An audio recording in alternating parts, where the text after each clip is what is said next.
زیادہ خطرناک ہو رہا ہوں۔ عمران خان کا یہ پیغام کس کے لیے؟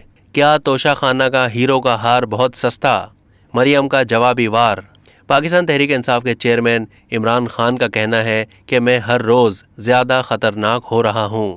یہ بات عمران خان نے انسداد دہشت گردی کی عدالت کے باہر صحافیوں سے بات چیت کرتے ہوئے کہی۔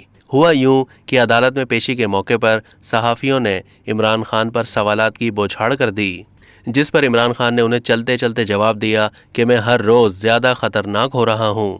ایک صحافی نے سابق وزیر اعظم سے سوال کیا کہ آپ نے توشہ خانہ سے ہیروں کا ہار لیا ہے؟ عمران خان نے جواب دیا کہ ہار بہت سستے ہوتے ہیں، کسی مہنگی چیز کی بات کرو۔ اس پر مریم نواز نے جوابی وار اپنے ایک ٹویٹ میں کیا۔ انہوں نے کہا ہے کہ یہ سستی چیز بھی نہیں چھوڑتے۔ ایک صحافی نے ان سے سوال کیا کہ خان صاحب، آپ کا خطرناک ہونے کا پیغام کس کے لیے ہے؟ عمران خان نے جواب دیا کہ میں یہ سرگودا کے جلسے میں سب کو بتاؤں گا۔ اس سے پہلے اسلام آباد ہائی کورٹ پیشی کے موقع پر بھی عمران خان کا کہنا تھا، ایک صحافی مجھے بار بار تنگ کر رہا تھا، جس پر میں نے کہا کہ میں بہت خطرناک ہوں۔ اب تک کے لیے اتنا ہی۔ مزید معلومات کے لیے ڈیلی جنگ کے یوٹیوب چینل کو سبسکرائب کیجیے اور فیس بک کے پیج کو بھی لائک کیجیے۔